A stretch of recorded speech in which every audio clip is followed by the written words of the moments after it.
Todo estaba preparado milimétricamente en aquella sala fría y lujosa, donde el mármol brillaba tanto que parecía espejo y el aire acondicionado mantenía una temperatura ajena al calor humano. Sobre la mesa de centro, una bandeja de plata exhibía una tentación irresistible: chocolachis finos, frutas exóticas y dulces cuyo precio superaba el salario de una semana de cualquier trabajador promedio.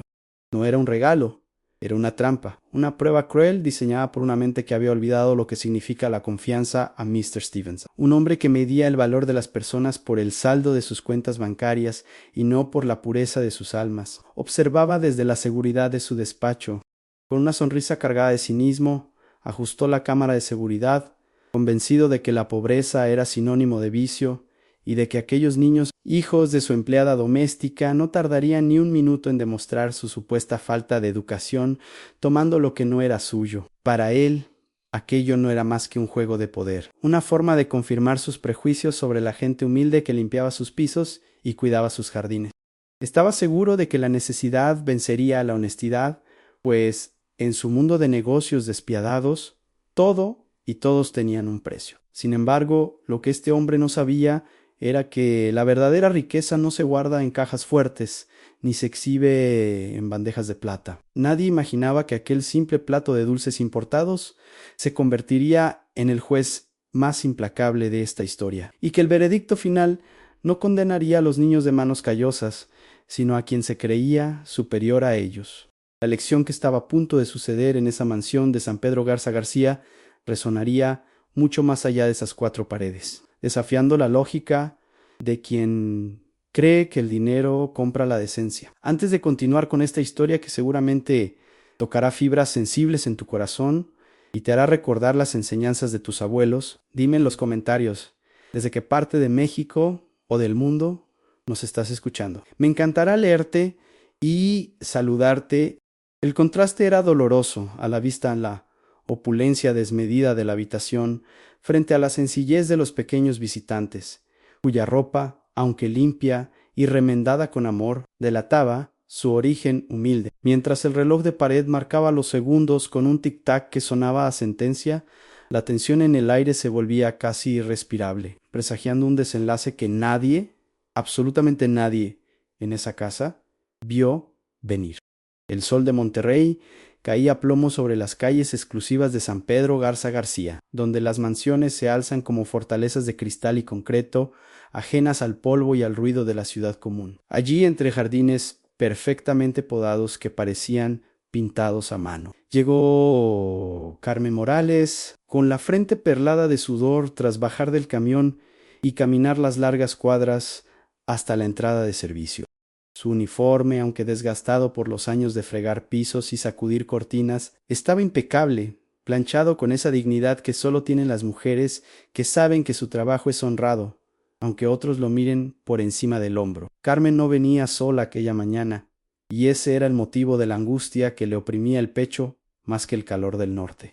A sus lados, agarrados fuertemente de sus faldas, como si temieran que el lujo de la casa se los tragara, venían Mateo y Diego, sus dos hijos pequeños. La escuela había cerrado de emergencia por una falla eléctrica, y Carmen, sin nadie con quien dejarlos en su colonia y sin la posibilidad de perder un día de salario, pues la renta no perdona, tuvo que tomar la difícil decisión de llevarlos a la boca del lobo.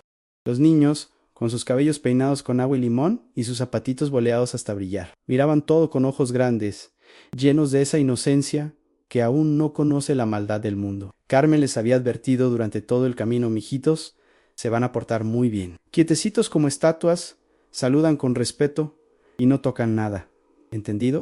Ellos asintieron, cargando sus mochilas escolares, donde apenas llevaban unos cuadernos, y la promesa de un almuerzo que su madre había preparado con sacrificio. Al entrar a la sala principal, el aire acondicionado golpeó sus rostros. Un contraste brutal con el calor de afuera, pero más frío fue el recibimiento de Mr. Arthur Stevens, el dueño de la casa, un empresario estadounidense que llevaba años viviendo en México, pero que jamás se había dignado a entender a su gente. Apareció en el umbral con el teléfono pegado a la oreja y una mueca de fastidio al ver invitados no deseados en su propiedad inmaculada. Stevens era un hombre de trajes costosos y mirada calculadora. De esos que piensan que si alguien es pobre es porque no se ha esforzado lo suficiente, o peor aún, porque tiene malas mañas. Colgó la llamada bruscamente y clavó sus ojos azules. Carentes de cualquier calidez, en los pequeños Mateo y Diego no vio a dos niños bien educados acompañando a su madre. Vio dos amenazas potenciales para sus jarrones chinos y sus alfombras persas. Dos pequeños intrusos que ensuciaban la estética minimalista de su sala. Carmen, ¿qué significa esto?, preguntó Stevens con un español torpe y cortante, sin siquiera responder al buenos días que los niños murmuraron tímidamente.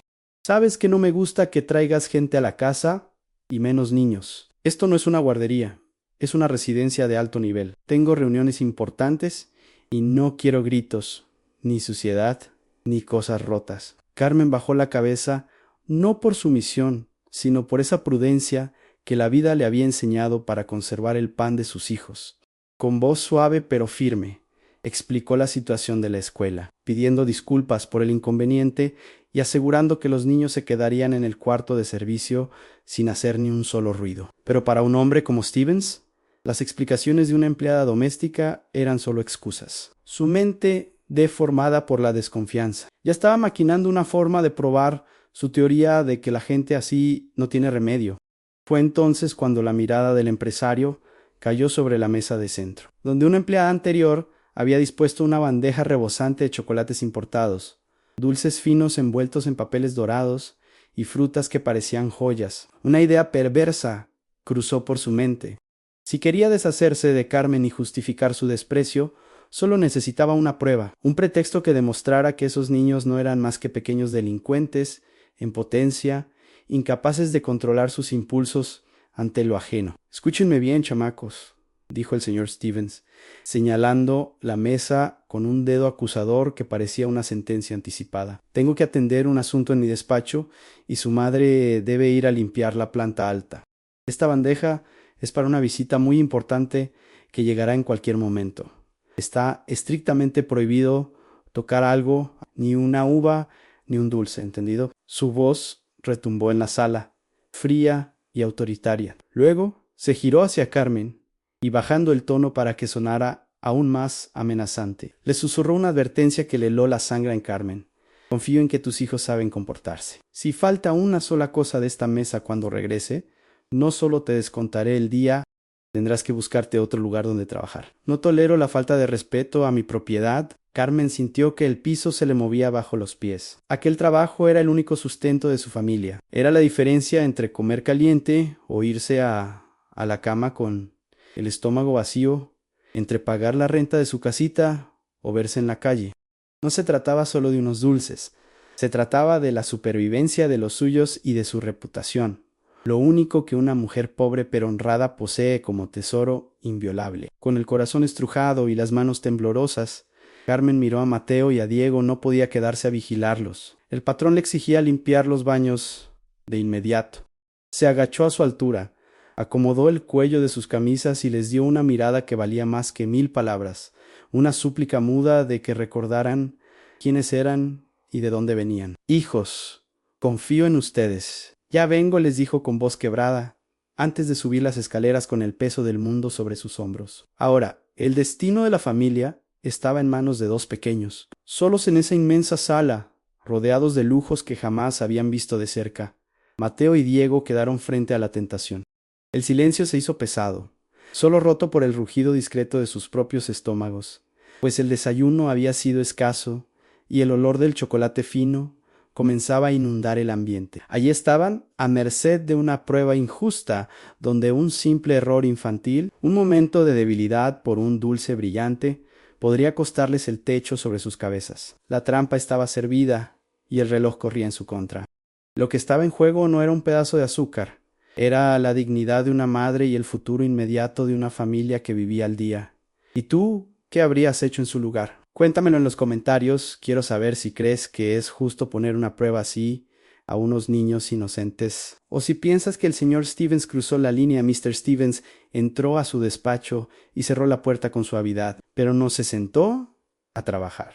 En su lugar, encendió un monitor oculto detrás de unos libros de economía. La pantalla mostraba una imagen nítida de la sala de estar en alta definición. Allí estaban, dos puntitos vulnerables en medio de su inmaculado palacio. El empresario se acomodó en su silla de cuero, cruzó los brazos y esperó. No era solo vigilancia, era la espera morbosa de quien desea tener la razón a toda costa.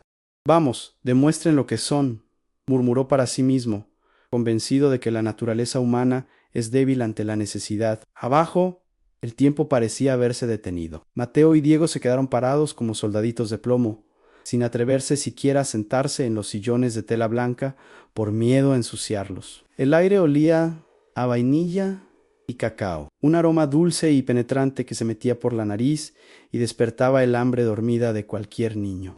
Diego, el gemelo, que siempre tenía un poco más de apetito, tragó saliva. Sus ojos se desviaron involuntariamente hacia la mesa. Esa bandeja parecía brillar con luz propia. Los chocolates tenían envoltorios dorados y plateados que crujían visualmente, prometiendo un sabor que ellos solo conocían por los comerciales de televisión. Una manzana roja, pulida y perfecta, descansaba al lado de unos dulces de leche que parecían derretirse con solo mirarlos.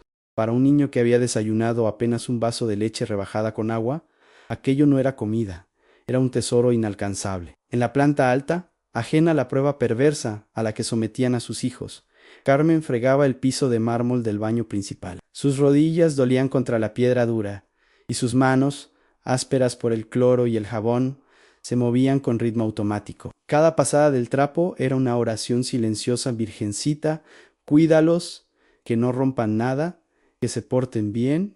Ella no sabía de cámaras ni de trampas, solo sabía de trabajo duro y de la fe ciega que tenía en la crianza que les había dado. De vuelta en la sala, el estómago de Diego soltó un rugido, un sonido gutural y vergonzoso que resonó en el silencio sepulcral de la mansión. El niño se llevó las manos a la barriga, apretando los labios. Miró a Mateo, buscando complicidad. ¿Crees que se den cuenta si agarramos uno chiquito? Parecieron preguntar sus ojos. Dio un paso tímido hacia la mesa, solo uno. Él y despacio, Mr. Stevens se inclinó hacia la pantalla, con los ojos entrecerrados y una sonrisa triunfal curvando sus labios. Ahí está, pensó en el instinto. La falta de control. Ya estaba saboreando el momento en que bajaría las escaleras, fingiendo indignación para echarles en cara su delito y confirmar que no podía confiar en gente de esa clase. Su dedo ya estaba listo para presionar el botón de guardar en la grabación, la evidencia perfecta para el despido. Diego estiró la mano. Sus dedos temblaban ligeramente mientras se acercaban a un bombón envuelto en papel rojo brillante. Estaba a centímetros. Solo tenía que tomarlo, esconderlo en su bolsillo y comerlo rápido. Nadie lo sabría.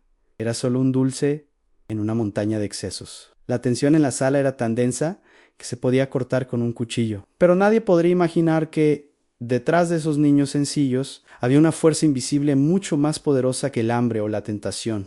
Mateo, al ver la intención de su hermano, reaccionó al instante, no con gritos ni con golpes, sino con un gesto suave pero firme. Le tomó la muñeca a Diego justo antes de que tocara el dulce y negó con la cabeza. Sus ojos oscuros, serios como los de un adulto en cuerpo de niño, le recordaron algo sin decir una palabra. Diego se detuvo en seco, retiró la mano como si el chocolate quemara y bajó la vista, avergonzado. Stevens en su oficina soltó un bufido de incredulidad. ¿Qué pasa?, masculló, golpeando levemente el escritorio. No entendía por qué se habían detenido, miedo, astucia. Esperó un poco más, seguro de que era solo una pausa táctica antes del robo, pero los niños retrocedieron y se fueron a sentar en el suelo, sobre la alfombra, lejos de la mesa, abrazando sus mochilas como si fueran escudos. Carmen terminó de limpiar el baño, se secó el sudor de la frente con el antebrazo y recogió sus cubetas. Su corazón latía con fuerza mientras bajaba las escaleras, temiendo encontrar un desastre. No tenía idea de que acababa de ocurrir una batalla silenciosa entre la necesidad y la integridad, y que sus pequeños soldados habían resistido el primer embate. Pero la prueba aún no terminaba, y lo que estaba a punto de revelarse cambiaría la vida de todos en esa casa para siempre. Carmen descendió el último escalón con el cansancio reflejado en su postura, pero con la mirada alerta de una madre que siempre vigila. Desde su escondite tecnológico, Mr. Stevens contuvo el aliento, esperando el desenlace fatal. Estaba seguro de que ahora, con la complicidad de la madre, La familia aprovecharía la oportunidad para tomar algo. Seguro ella les dará permiso, pensó con amargura. Al fin y al cabo, ¿quién rechazaría un banquete gratis cuando no tiene nada? Su dedo seguía sobre el botón de grabación, ansioso por capturar la caída moral que él tanto anticipaba. Pero lo que Carmen hizo a continuación desafió toda la lógica retorcida del millonario. No miró con codicia la mesa servida, ni siquiera se acercó a oler las frutas. Caminó directamente hacia sus hijos, quienes la recibieron con sonrisas de alivio, levantándose del suelo como resortes. Ella les acarició las cabezas con ternura, notando de inmediato la mirada que Diego lanzaba de reojo a los chocolates. En lugar de regañarlo a gritos o darle un manotazo, Carmen se arrodilló frente a ellos, quedando a su altura, bloqueando con su cuerpo la visión de la tentación. Con movimientos lentos y dignos, Carmen abrió su bolso, una cartera vieja de imitación piel que ya se descarapelaba en las orillas. Allí su interior no sacó una bolsa para robarse los dulces del patrón, sino un recipiente de plástico redondo, de esos de marca de crema reutilizados que abundan en las cocinas mexicanas. Al destaparlo, no salió el aroma a vainilla francesa de la mesa, sino el olor reconfortante y casero de unas tortas de frijoles con huevo, preparadas en la madrugada antes de que saliera el sol.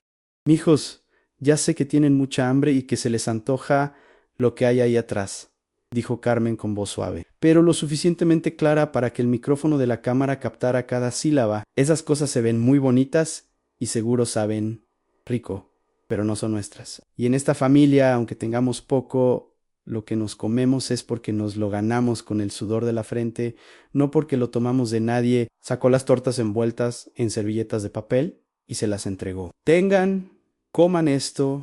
Está hecho con mucho amor. La escena era de una potencia visual devastadora en primer plano. La mesa llena de manjares costosos e intocables. Y al lado, una madre y sus 2 hijos compartiendo un almuerzo humilde, disfrutando cada bocado con una gratitud que el dinero de Stevens jamás había podido comprar. Los niños no protestaron, no hicieron berrinche por no comer chocolate, aceptaron su comida con alegría, saboreando el sacrificio de su madre. Arriba, en la soledad de su despacho, Mr. Stevens sintió como si le hubieran dado una bofetada sin mano. Se quedó paralizado, con la boca entreabierta y la mano congelada sobre el escritorio. La prueba concreta que buscaba estaba ahí, pero no era la de un robo, sino la de una integridad inquebrantable. Un simple tóper de plástico con frijoles había eclipsado por completo su bandeja de plata. Esos niños no necesitaban su caridad ni sus dulces para ser felices. Tenían algo mucho más valioso en una educación moral a prueba de balas. El empresario sintió un calor repentino subirle por el cuello, una mezcla de vergüenza y confusión. Toda su teoría sobre la pobreza y la falta de valores se desmoronaba frente a sus ojos en tiempo real. Se dio cuenta de que había estado juzgando a Carmen no por quién era, sino por lo que tenía. Y en ese momento, ella, con su uniforme gastado y sus manos de trabajadora, era infinitamente más rica que él. Lo que está por venir te va a sorprender aún más, porque la reacción del millonario no fue la que esperas. Así que deja tu like ahora mismo y suscríbete para no perderte el desenlace de esta historia que nos enseña tanto. Steven se levantó de golpe, tirando la silla hacia atrás. No podía quedarse ahí escondido como un cobarde viendo una pantalla. Necesitaba bajar, necesitaba verlos a los ojos, pero no para acusarlos. Algo se había roto dentro de su coraza de arrogancia, y por primera vez en años no sabía qué decir ni cómo actuar frente a la verdadera decencia. La puerta de la sala se abrió de golpe, rompiendo la atmósfera de paz que Carmen había creado con sus hijos. A Mr. Stevens entró como un torbellino, con el rostro enrojecido y la respiración agitada, no por Kogesh, sino por la tormenta que llevaba por dentro. Los niños, asustados por la entrada intempestiva, soltaron sus tortas y se encogieron instintivamente detrás de las piernas de su madre. La imagen del patrón siempre había infundido respeto, pero ahora su presencia irradiaba una confusión agresiva que llenó la habitación de tensión eléctrica. Steven se detuvo en seco frente a la mesa de centro. Sus ojos iban frenéticamente de la bandeja de dulces intacta al recipiente de plástico con los sándwiches de frijoles a medio comer. Parecía buscar desesperadamente un papel faltante, una uva mordida, algo, cualquier cosa que validara su cinismo. Al no encontrar nada, su frustración estalló en una pregunta que sonó más a acusación que a curiosidad. ¿Por qué no los comieron? Estaban ahí. Los vi mirarlos. ¿Acaso no les gustan? ¿O es que esperaban a que yo no estuviera para llenar sus bolsillos? Era el último intento desesperado de un hombre arrogante por rebajar a los demás a su nivel moral. Quería que admitieran la codicia, quería oír que tenían la intención de robar. Pero Carmen no bajó la cabeza esta vez. Al contrario, se puso de pie lentamente, irguiéndose cuán alta era. Ya no era la empleada doméstica que temía por su sueldo. Era una madre leona defendiendo la honra de sus cachorros. Se colocó entre el millonario y sus hijos, creando una barrera inquebrantable de dignidad. Sí, Oris Stevens, dijo Carmen, con una voz que, aunque tranquila, retumbó con la fuerza de un trueno en la conciencia del empresario. Mis hijos miraron esa mesa porque son niños y tienen ojos, y porque el hambre es canija. Pero no tocaron nada porque saben muy bien quiénes son. Carmen dio un paso adelante, obligando a Stevens a retroceder instintivamente, intimidado por la fuerza moral de esa mujer pequeña. Usted puede tener todo el dinero de Monterrey, todas las cámaras y todos los lujos, continuó ella, señalando la opulencia que los rodeaba, pero hay algo que no puede comprar, y es la educación que yo les doy a ellos. El silencio que siguió fue absoluto. Carmen tomó aire y soltó la frase que sellaría el destino de esa confrontación. En mi casa, señor, a veces faltan tortillas y a veces falta carne, pero lo que nunca falta es la vergüenza. Yo les enseño que las manos son para trabajar, no para tomar lo ajeno. Somos pobres, sí, pero tenemos la frente muy en alto, algo que parece que a usted se le olvidó al ponernos esta trampa tan baja. Steven se quedó mudo. Las palabras de Carmen lo golpearon más fuerte que cualquier insulto. Se sintió diminuto dentro de su traje de diseñador. Miró a los niños, que ya no parecían asustados, sino orgullosos de su madre, sosteniendo sus sándwiches de frijoles como si fueran trofeos. El millonario comprendió en ese instante que había perdido. Su prueba de integridad había sido superada con creces, y el único que había fallado, el único que había demostrado carecer de clase y de valores, era el mismo. La humillación no estaba en ser pobre, estaba en dudar de la bondad ajena sin motivo. La arrogancia del señor Stevens se desvaneció como niebla bajo el sol de mediodía. Por primera vez desde que llegó a México, vio a Carmen no como un número en su nómina o una empleada de servicio, sino como una gigante moral, una verdadera maestra de vida, con un gesto de humildad que nadie en su consejo de administración hubiera creído posible. El millonario tomó la pesada bandeja de plata con sus propias manos y se inclinó ligeramente para ofrecérsela a los niños, ya no con la frialdad de un juez que busca culpables, sino con el respeto sincero de quien pide perdón. Tomen, por favor, dijo Stevens, con la voz un poco entrecortada y los ojos húmedos. Esto ya no es una prueba ni una trampa. Es un regalo en sí, lo merecen más que nadie. Perdónenme, niños, y perdóname tú, Carmen, por haber dudado de la nobleza de su familia. Tienes unos hijos que valen más que todo el mármol y el oro que hay en esta casa, aún con el aroma del chocolate fino frente a sus narices y el permiso del dueño. Mateo y Diego no estiraron la mano de inmediato. Su disciplina era de acero. Voltearon a ver a su madre primero, buscando su aprobación con la mirada, demostrando hasta el último segundo que su obediencia y respeto hacia ella estaban por encima de cualquier antojo. Carmen, con una leve sonrisa que suavizó las líneas de preocupación en su rostro, asintió suavemente. Pueden tomar uno, mijos, y digan gracias al Señor. Gracias, respondieron los dos al unísono, tomando un dulce con delicadeza, saboreando no solo el azúcar, sino la dulce victoria del honor sobre la desconfianza. Aquel gesto simple cerró la brecha entre dos mundos que parecían irreconciliables, demostrando que el respeto mutuo es el único puente verdadero entre las personas. Aquel día, en esa mansión fría de San Pedro, el ambiente cambió para siempre. Señor.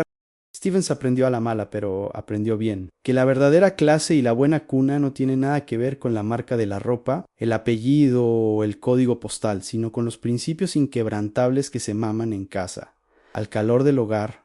Por humilde que éste sea, comprendió que en la vida hay gente tan pobre, que lo único que tienen es dinero. Y gente humilde como Carmen, que es millonaria en dignidad. La historia de Carmen y sus hijos nos deja una lección que resuena con fuerza en nuestros corazones. La herencia más grande y valiosa que podemos dejarle a nuestros hijos no son cuentas bancarias llenas ni propiedades lujosas, sino una conciencia tranquila y unos valores firmes. Porque la integridad no es lo que haces cuando todos te ven y te aplauden. La verdadera integridad es hacer lo correcto cuando crees que nadie te está mirando, tal como lo hicieron esos dos pequeños grandes hombres. ¿Y tú, qué enseñanza profunda te deja esta historia? ¿Crees que hoy en día se siguen enseñando estos valores de antaño con la misma fuerza? Escríbelo en los comentarios. De verdad quiero leer tu reflexión. Y si esta historia te conmovió, te hizo nudo la garganta, o te hizo sentir orgullo de la buena educación, compártela ahora mismo con alguien que también necesite recordar que la verdadera riqueza no se lleva en el bolsillo, sino en el corazón.